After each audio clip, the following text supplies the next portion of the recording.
Love, light, and blessings. This is Shamanic Awak Priestess here, and I am really excited today to do this video. I really resonated with this tarot tag that was created by the fabulous Mary Faroum, and yeah, so it is the 13 Real Tarot Question hashtag.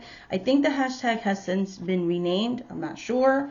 I will look back at the video to make sure that I tag it correctly so she could find my VR and add it to her playlist. But I think that this is the name of the tag. And there's 13 questions, so I'm really excited to participate. I have not made a video in over a month on my main channel, but I do constantly upload on my memberships. So I do have a membership. For those of you that don't know me, I'm Shamanic Awak Priestess, and I do have a membership on my channel. I do upload there at least once to twice a week videos, and I do post on my community page on a daily basis, my 1 card a day messages. So if you are looking for exclusive content on my videos where I post things more of my closed tradition practices and things like that, Loa content, Orisha content, things like that, cultural practices, learning. I do teach things on there, stuff like that. That content, especially for those people that can not afford my classes or whatever, those types of content. And also I do readings on there. We have monthly meetups, stuff like that. That is for memberships. You can click on the join button and join my memberships for that type of content. Also, I do full-time readings, one-on-one readings on a full-time basis that you can purchase readings with me. Both my regular traditional tarot readings and specialized readings, shamanicawakpriestess.com. You can go on my website. That link is in the description box of every one of my videos. Okay, so hey, that's my job, so I have to advertise myself. There's no shame in my game. So if you want to purchase a reading with me, that is also available, again, in the description box of every one of my videos. Okay. All right, so now we took care of the things that pay my bills. Now we're going to start with the 13 real tarot questions, okay? So there's 13 questions in this tarot tag. And so let's get started. So what is tarot for you? So I don't know if this is going to be a popular answer, but I'm kind of used to being an outcast, if you will, or kind of being in the outlines of the outside of the community. It is what it is, okay? So I'm not going to give you this really like spiritual answer, okay? Tarot is to me. Okay, so tarot is a tool to me. I respect the practice of tarot, I do. But, you know, I do use it as a write-off for my taxes. I do. It is a tool to me. It's a working tool. So what I mean by that is it is a tool that I use for the purposes of earning an income. And yes, I respect it. It is spiritual because it is. And things like that. I use it to help others, you know, to answer their questions, whether it's everyday questions or spiritual based questions or everyday life questions, love readings, readings on businesses, legal questions, court questions, all those things. Because I answer everyday questions, third party readings, all the things. Everything that most people on TarotTube say you shouldn't do, I do with tarot.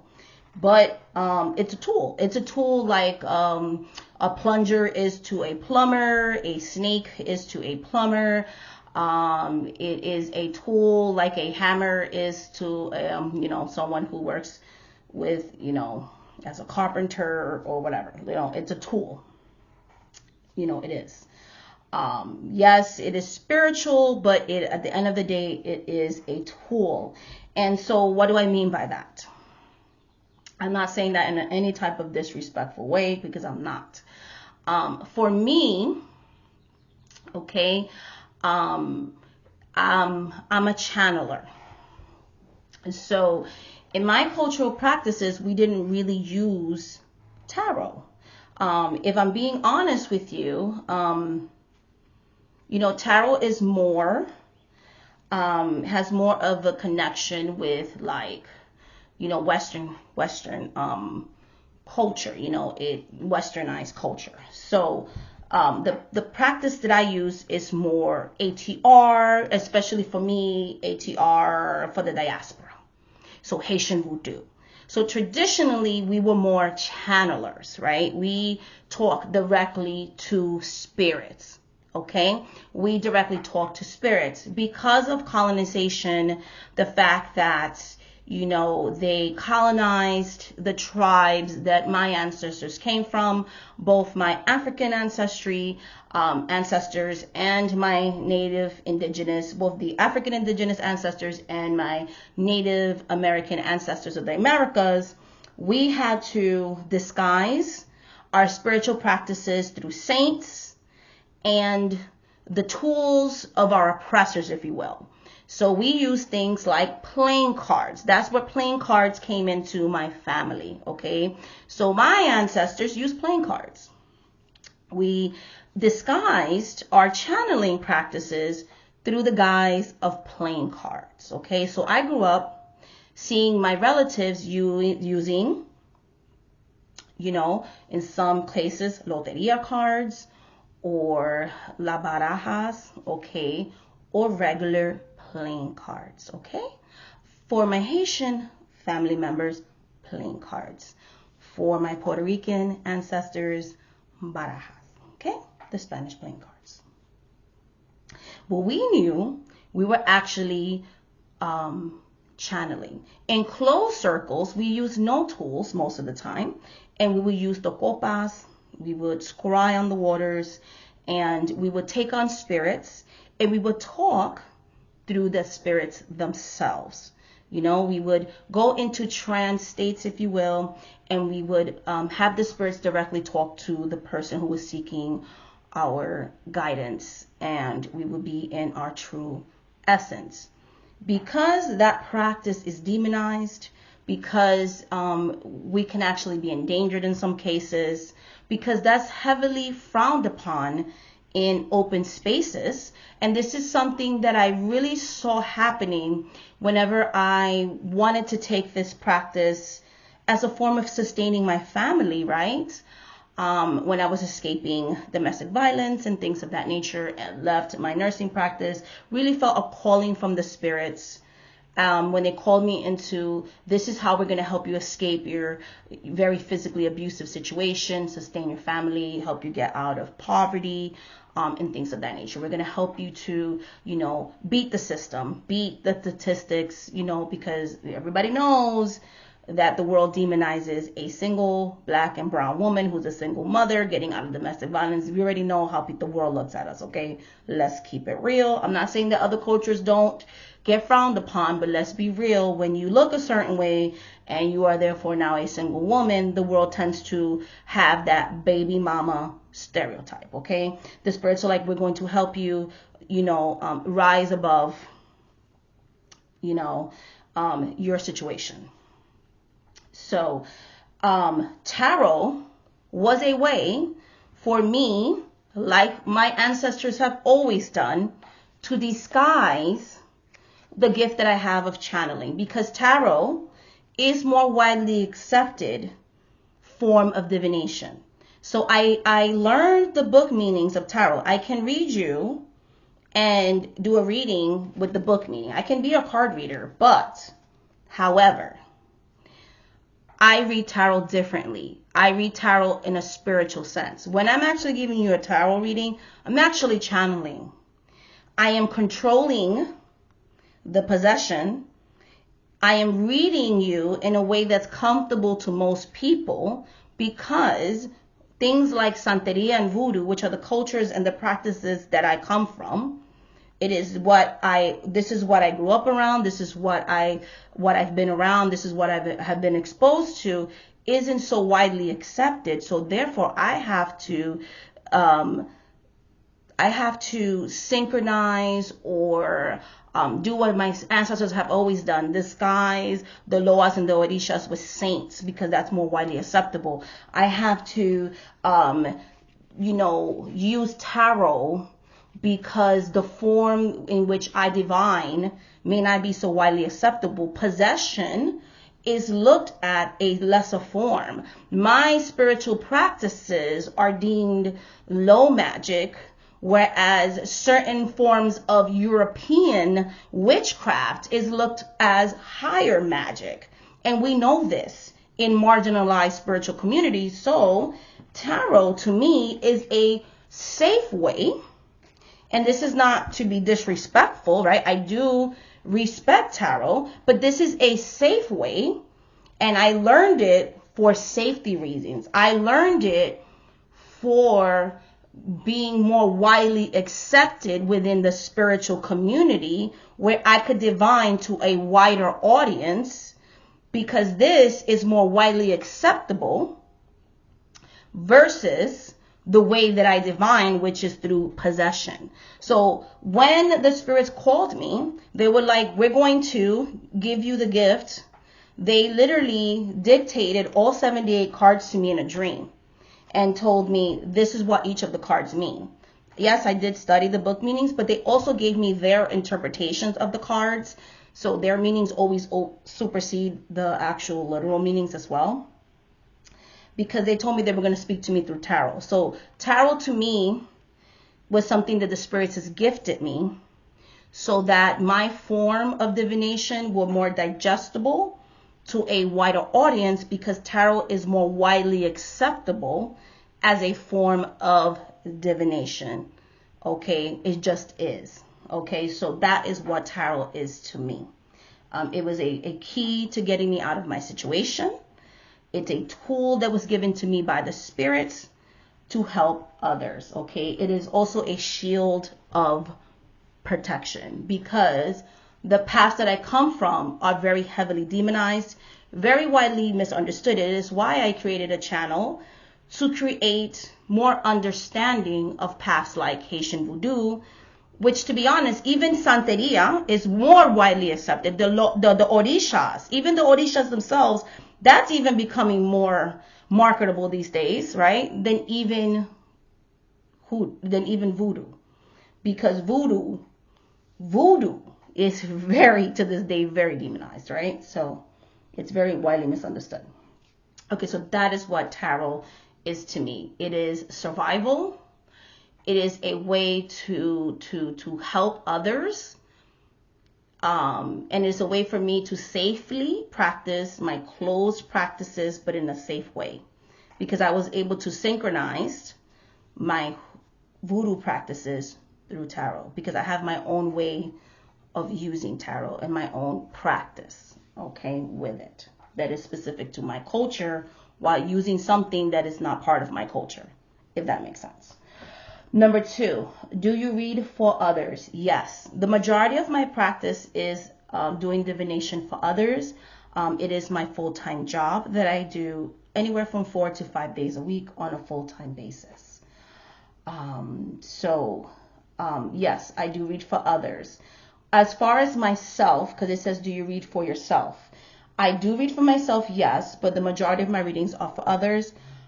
So I do read for myself, yes, but rarely. I don't read for myself with as much frequency as I read for others. So question number 3, with what frequency do you read for yourself? For myself, maybe once a month. I might do like a monthly checkup, and I might journal some things with that. And the reason why is because, again, like I was explaining before, my approach to divination is more of channeling, less tools. So when I need to communicate with spirit, I do that Monday through Saturday in my spirit room when I'm doing rituals for other people, but I also do ritual for myself. Ritual is a very big part of my practice, and in ritual I communicate directly with my ancestral spirits and my Loa, which Loa are more ancestral spirits. I do communicate with my Orishas as well, blood relatives, things of that nature, angels, God. I do communicate with God. And in those practices, in that time where I'm anywhere from 25 minutes to an hour or more sometimes, it's almost a daily practice. I am praying, singing, giving offerings, that quiet communing time, either in the morning or sometimes I'll do it right before I go to bed after I've had my, you know, I do anywhere from 3 to 4 hours while the kids are in school. And then I'll do 3 or 4 hours in the evening. So I'll have anywhere from, 7 to 8 hour workday, that kind of thing. But I'll just space it out, right? And with that, I'll need time to, commune with the spirit that refreshes me to continue on the next day, because a lot of spiritual work that's involved, right? So when I'm having that ritual time, that is my time to communicate with spirit. They're giving me downloads in that time. They are giving me messages, they're giving me visualization. They're talking to me directly. So I don't need necessarily to do cartomancy, which playing cards was kind of my first form of divination, which later on, like I said, through a dream, the spirits interpreted the tarot cards for me, that kind of thing, when I was called to read for the public, right? I don't use tarot to communicate with deity. That is not part of my practice. When I want to communicate with deity, I go to my spirit room. They communicate directly to me. So the once a month reading is more of like when I want to journal, when I'm goal setting, when I'm wanting to, that kind of thing. It's more of that type of situation. It's not really predictive. It's not really like that. It's when I want to set like financial goals, when I want to ask questions about finances, when I want to ask questions about, hey, what rituals should I do? Again, they're more like goal setting, like the goals that I want to set every single month, whether it's relationship goals, financial goals, spiritual goals, that kind of thing. When I'm looking into what types of rituals I want to do for that month, what kind of goals I should set that month, that type of thing. When I actually want to directly communicate with spirit, then I just do that and they communicate with me, that type of situation. So I read tarot for myself once a month, and sometimes I can go months and months without reading. So I don't read for myself frequently. It's kind of like on a need-to-need basis, that type of thing. There was a time when I did consult tarot frequently, and that was at a very low point in my life. I was in a very toxic relationship, and I kind of let go of that relationship. That was very early on in my spiritual journey. And I had to let go of that because it wasn't making me grow spiritually, and I kind of chose spirituality over that person. But other than that time in my life, that was the only time in my life I really read frequently, that kind of thing. But other than that time in my life, I don't really read myself with frequency. I read more for other people. I read more for others than myself, if that makes sense. What type of readings do I do? So I do more client-based readings. And so those readings tend to be anything from love readings, career readings. I've done readings, court case readings. I've done readings, pregnancy readings, health readings. I do all kinds of readings. There really isn't any limit to readings. The only two readings I always tell my clients I don't do. I do third-party readings, thoughts, intentions of others, because I can channel the thoughts of others. I do time frames. The only two readings I don't do, I don't read anybody who's underage. So like if someone books a reading with me and you're under the age of 18, I refund you. I don't do that. I have read younger people if the parents want me to read on their children, but not a child, like not the client that is a child, if that makes sense. So I don't do readings that have to do with like, can you predict the lottery numbers? No, because if I could predict lottery numbers, I wouldn't be doing this for a living. I also don't do readings. I don't do readings when like predicting when somebody dies. That is not my thing. It's not that I can't do it. I don't want to do it.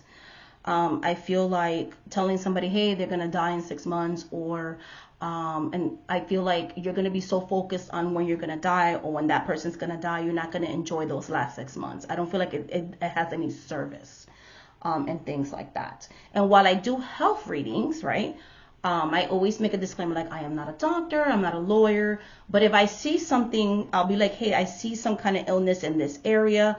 Please consult your doctor. I am not a doctor, but I am seeing that, you definitely have some health issues going on.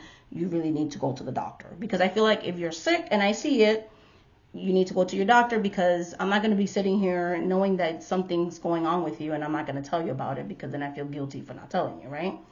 if I see like, hey, somebody's death is preventable, I'll be like, hey, you know, I'm picking up that such and such.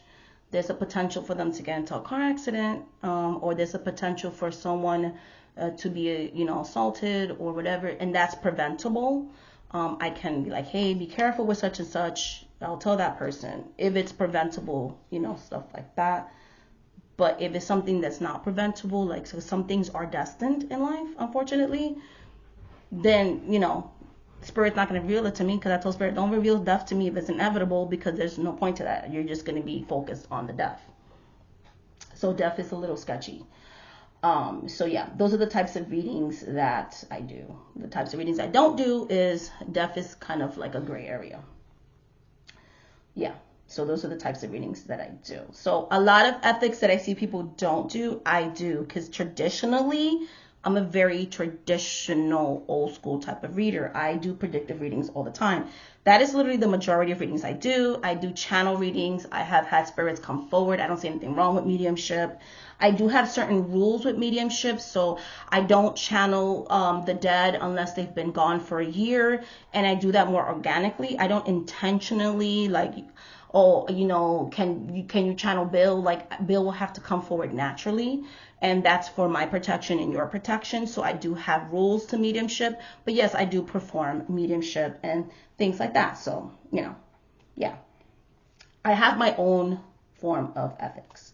They may go against a lot of people that I hear their videos, and that's fine, because your ethics are your ethics, my ethics are my ethics, and ethics have a lot to do with culture and different world experiences, and things of that nature. Number 5, regarding what types of things do you typically consult tarot? So the different things that I consult tarot. For myself, again, just like for a monthly checkup and more for goal setting, but for other people, because I'm going to do this because, again, then I'm not going to answer anything interesting. So for clients, like I said before, everything. There's really nothing that I don't consult tarot for when it comes to my client. They could technically ask me for whatever they want.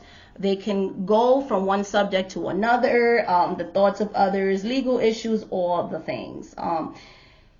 Yeah, sometimes if I'm going through like a big change in my life, I will consult the tarot, because there's times, you know, that if I need like a prediction for stuff, I would do that. But again, most of the time, I would directly just ask the spirits to give me a dream. For me, the spirits talk to me telepathically, and they give me dreams. And I do a lot of like dream work with them, and I'll journal with them. Like I said before, the spirits talk to me very directly. That's a really big part of my divination journey. They just talk to me directly. But if I'm really spiritually blocked, then I will consult either the playing cards or tarot. But again, like, tarot is not a big part of my spiritual practice. It's more ritual for me.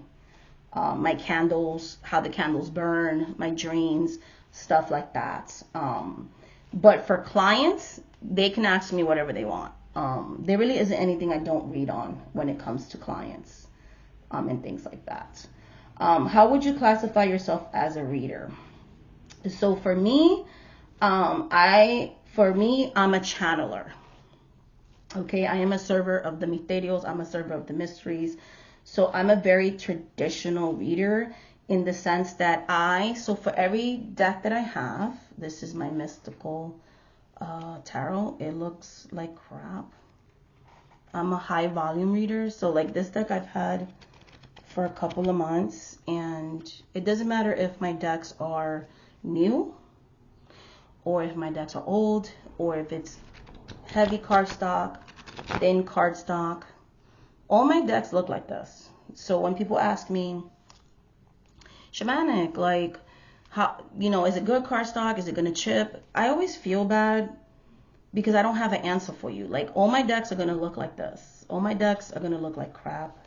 I'm sorry that, like, I didn't do the whole, like, showing you cards in the video. That's one of the reasons why it took so long to do this VR. I don't have the correct equipment. My camera holder broke recently, so I can't record videos facing the desk.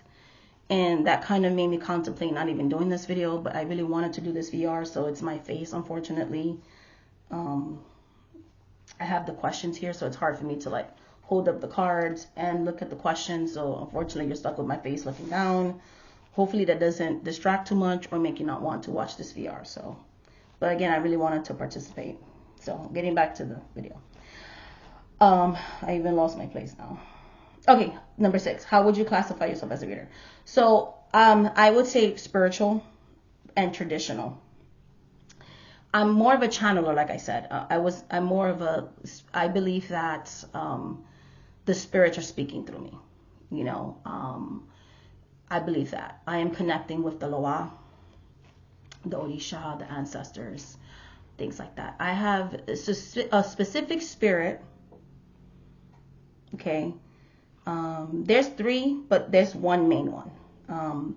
So in my cultural practice, we believe that there's a main spirit that rules your head, right? Your head spirit, your main spirit, that one that is mounted on your head. I was crowned with that particular spirit, right? I have one that I was crowned with through one tradition. I have another one that I was crowned with in a different tradition, okay? Because I do practice more than one tradition.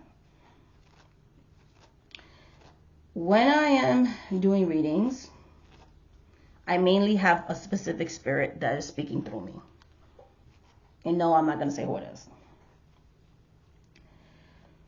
Every single deck that I use is dedicated to this spirit. These decks go to that spirit's altar.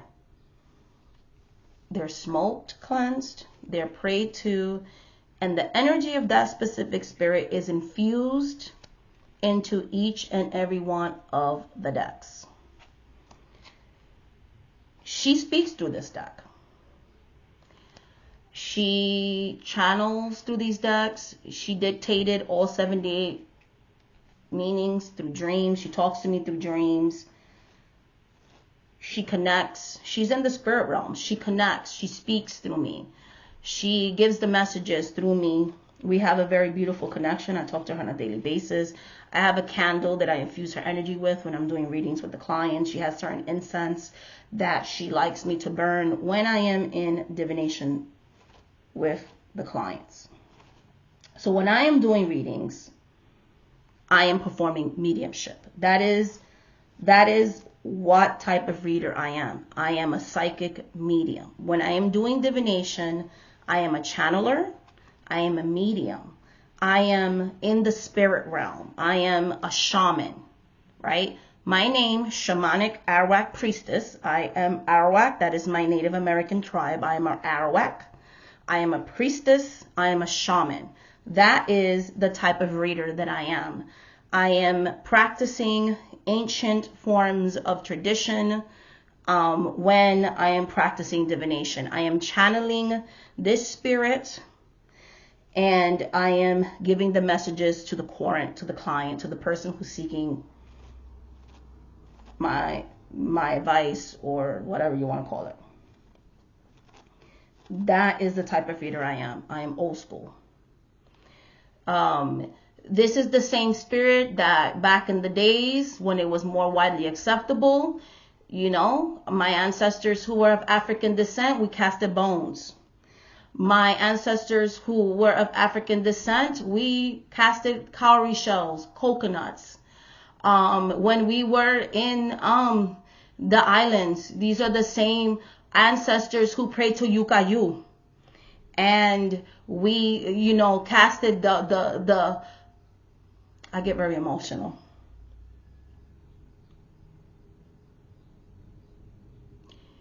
We casted the caracoles. We looked at the heavens. We read the waters. And we saw the knowledge of the ancestors. And even though my practice may look different than theirs, I am tuning to the great chiefs, the semis of my Tainos, of my American Indian ancestors. I am that reader. I am the reader that is tuning into my Tainos, who, even though the United States lies to us and says that the Tainos were extinct and did a paper genocide, our DNA tells us that they did not die. that they still exist, that we have always existed, and that we will no longer continue to live that lie or be lied to. The same ancestors that are reconnecting to our African ways, the Yoruba, right? Our ways, right? Because I am Yoruba too, right? And I am the homie, right? I'm connecting to those ancestors as well, right? I am a very proud daughter of the Dahomey, right? I'm connecting to that. That is the tarot reader that I am, right? I am listening to those voices of those female warriors. I am listening to those voices of the Taino people when I am doing a reading. That is the tarot reader that I am. While I'm using the tarot, right, I am still using it with ancient knowledge of my ancestors.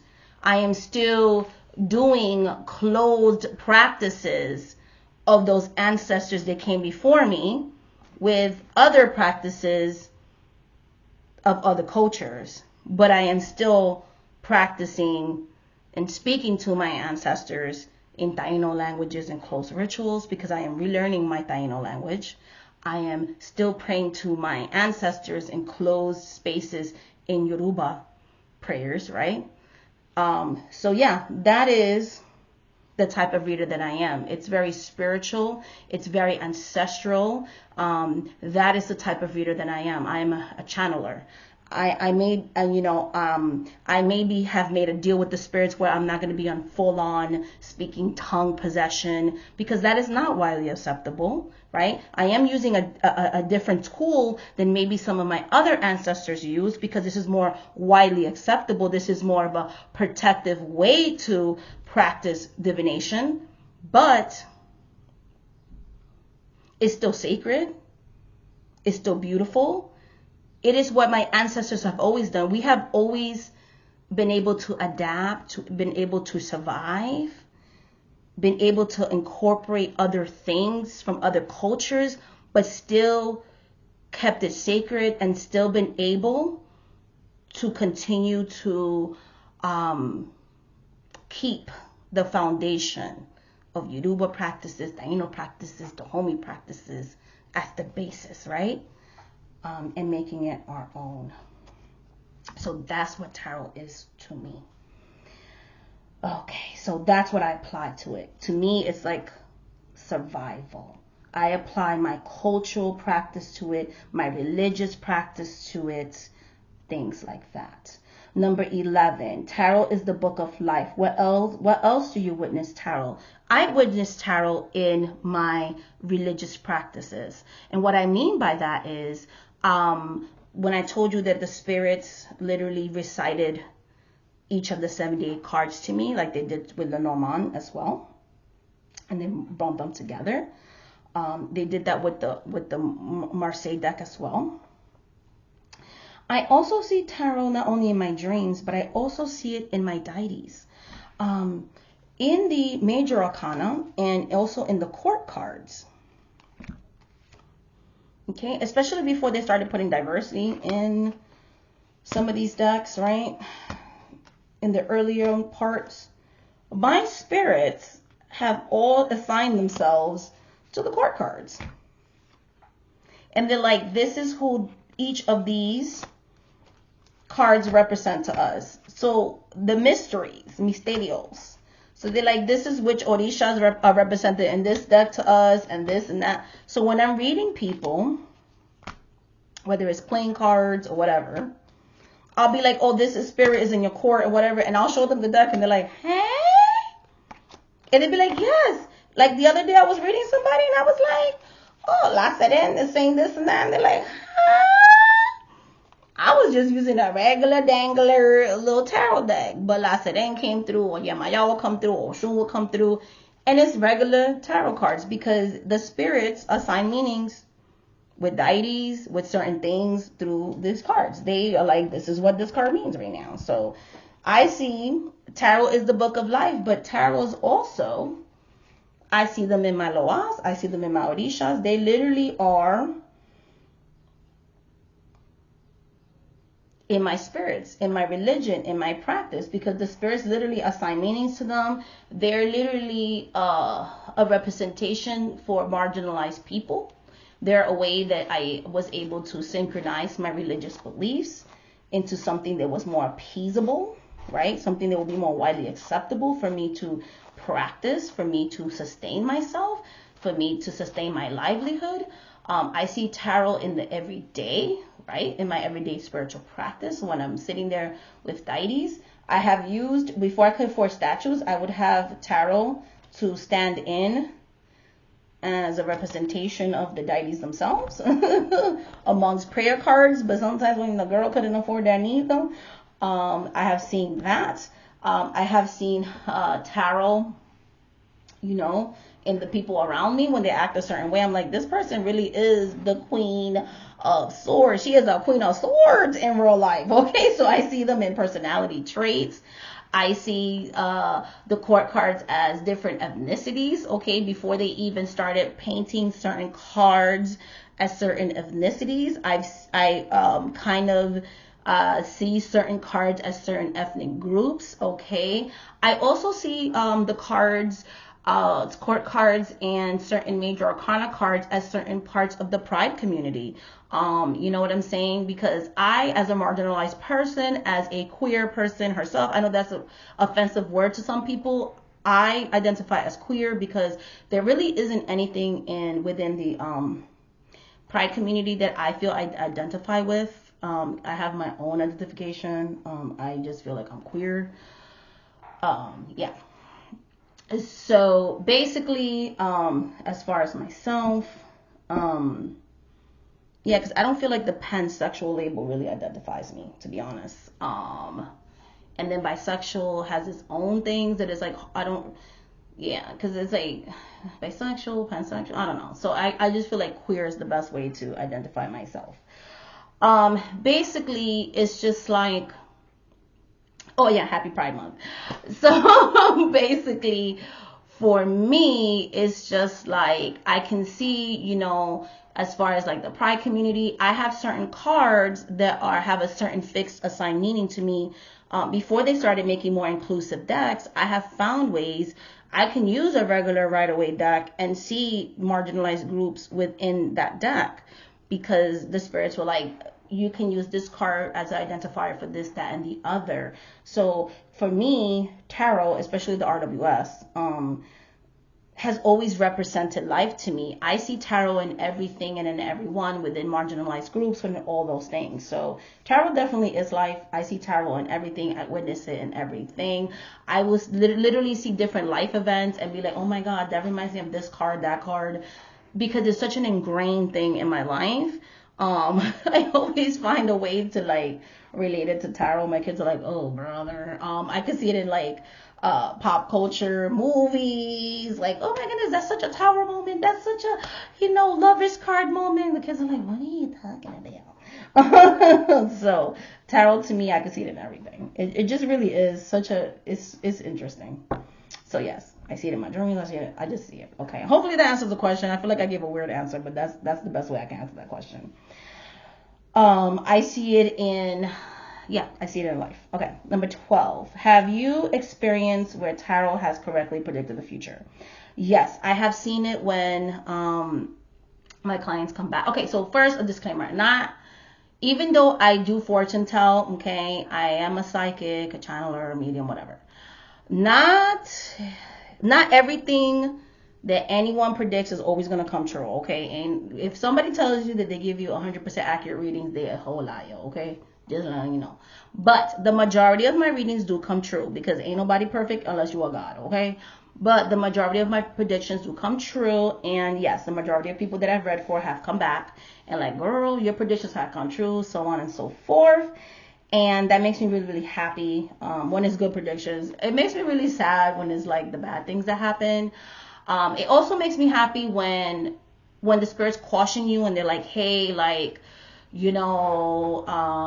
is really sad because this prediction that happened, you could have avoided it, but you didn't, and it happened anyways. That makes me sad because like, hey, but Spirit told you, because I will literally make that disclaimer like, hey, this was 100% avoidable, but you didn't listen. So that makes me really sad. It breaks my heart because like, girl, you could have avoided that whole thing and you did not listen, girl. Like, why? Or sir, or person, because my non-binary pals over here, and you didn't listen, and just makes me really, really sad. So, because I feel like sometimes Spirit does warn people not to do something, but they do it anyways. Then I also get happy when it doesn't happen, in cases of like, they listened to the advice of Spirit and they avoided the tragedy from happening, because that's also why predictions are awesome. And they're like, hey, you told me that this was going to happen, so I did everything to avoid that from happening. Because some things are destined. I do believe in destiny. And some things are unavoidable. But even in those cases, I feel like knowing the outcome of something is still good, because of the fact that you can still, how can you say this? You can still control your reaction to how you're going to deal with, and the way that you're going to control yourself, the way that you're going to deal with that situation, the way that you're going to react to things. You can still control your emotions and your actions and reactions to situations. So you still have control of things, right? Even if you can't control the things around you, you can still control yourself as a person, right? So we still always have control of a situation, no matter what. And so that's why I love being a fortune teller. I love doing third-party readings, because you can know if someone has bad intentions. You know what I'm saying? I don't have a problem with doing third-party readings, because if you are in a toxic relationships where someone is, constantly cheating on you and stuff like that, I have helped a lot of people through my readings. Oh, sorry for the shaky camera all of a sudden. Where they've been in domestic violence situations, I've helped them to seek, hey, you can call the domestic hotline. Let's make plans. Let's do, things like that, and they're like, oh my goodness, I'm so happy because I was able to get a really honest reading from you. And I found like a better, husband or wife or life partner or whatever. Thank you for letting me know my job was a dead-end job, or thank you for letting me know that my friend really wasn't my friend, or thank you for letting me know, hey, my child was engaging in very dangerous situation. They could have got somebody pregnant, but thank you for letting me know they were in a dangerous path. I was able to talk to them about being safe and responsible, and that avoided me from being a grandparent at a young age. So I do very everyday readings. I also do spiritual readings where people can find their spiritual path. And, I do a lot of life-changing types of readings and things like that. I love seeing people that, they were in really bad situations, and, years later they're on the right path and they're happy, and they're really in a dark place in their life, and working with them, they're in a better place in their life, so that's very rewarding to me. So it makes me feel really good. It makes me feel sad when something bad happens to them, but it makes me happy when they're like, no, but I'm glad you told me, because I was able to, prepare myself for it at an emotional level. So not knowing would have been worse, right? So, I do love that, and things of that nature. So that makes me very happy. Number 13, if you are a witch or a magical practitioner, how, if applicable, does tarot fit into your magical practice? So I do not use tarot for spell work at all. However, I do use it for like a checkup for myself and clients, just to see how a ritual is going. So I should have said that in the earlier question. So there you go. I do readings for goal setting, but that does apply to that. Goal setting once a month or so. For goal setting, if I want to, check on finances, things like that, or if I want to check up on a ritual. So, which has to do with goal setting. If I need to perform a ritual, stuff like that. So I will do a reading for myself. And if I'm doing workings for clients, I will see if I can help you, because sometimes some things don't require any type of ritual. And I've been very honest with clients about that too. Like, if I do a ritual for you, you don't really need a ritual. Like that will actually happen on its own. Or a ritual for me is not really going to help but make everything worse. Or yes, I can help you with a ritual, blah, blah, blah, blah, blah, and we'll check on the energies, and we'll see how many rituals we would need to do. We'll discuss pricing with the client, all that good stuff. So, and then, I'll tell the client, you need to do your checkups so we can check up on the working and all that kind of stuff. So, Yes, I do use tarot for spiritual checkups as far as when we're doing workings and stuff, but I don't use tarot in spell work itself.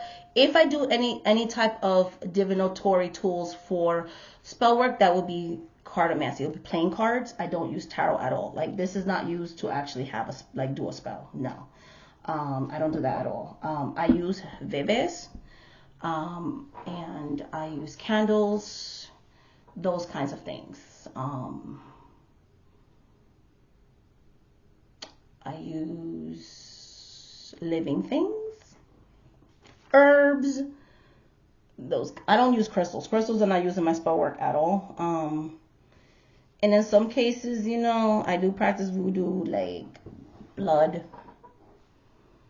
If you want to be real with it, blood. Not all the time, but you know, I do blood. We use blood. But we're not using playing cards, and that's what I'm gonna say about that. And now we're not using blood every day, so don't be thinking I'm sitting here doing all kinds of things. Again, like I said, there's a lot of misconceptions about Haitian voodoo and Santeria, but yeah, I gotta keep it real. You know, we do ebos, we do sacrifices and stuff like that as needed. So yeah. But yeah, tarot is not used for spellcrafting or rituals, you know, stuff like that. No. All right, so that is it with this tag. Yeah, so that is it. Hopefully you'll enjoy this video. Again, if you want a one-on-one reading with me, shamanic@priestess.com. And if you want to become a member, please join. You could click the join button and you will see the different types of membership things that you can have. Thank you again, Mary Faroon, for this tag. I really enjoyed doing it. I will look back at your video. I think you changed the heading on the tag, so I'm going to make sure that I correctly list it with the correct tag name, because I think you did change it since the last time I went on YouTube. I haven't been on YouTube for over a month, so I think you did. I'm not sure, but I think it's still called the 13 Real Tarot Questions. I'm not sure. For those of you that actually stuck to the longevity of this video, thank you so much. I am not going to look back to see, because probably be like 5 people, but it's all good.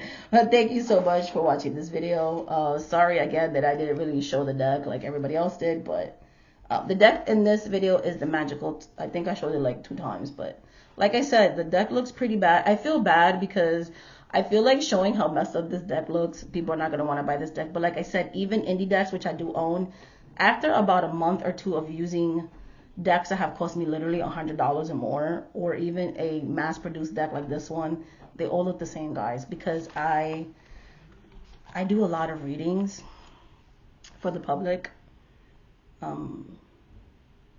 Yeah, I do readings for like 7 to 8 hours a day, 4 to 5 days a week. More in the winter, in the summers, I do 4 days a week. So 35 hours, winter 40 hours, you know, that kind of thing. 30 to 35 hours. And this is what my decks look like, guys. This is a full-time reader. They look like crap. So, but that's what my decks are. My decks are working tools. They're going to get used. So, you know, that's what's going to happen. So I have to constantly, after a while, they become unusable, and I have to replace my decks. So it is what it is.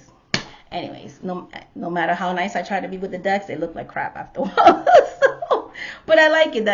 That's what they're for. They're working tools for me. So that's what tarot is to me. It's a working tool to help others on their spiritual path in life. Much love, much light, much blessings. Thank you so much for watching this video, and until the next video, guys. Bye.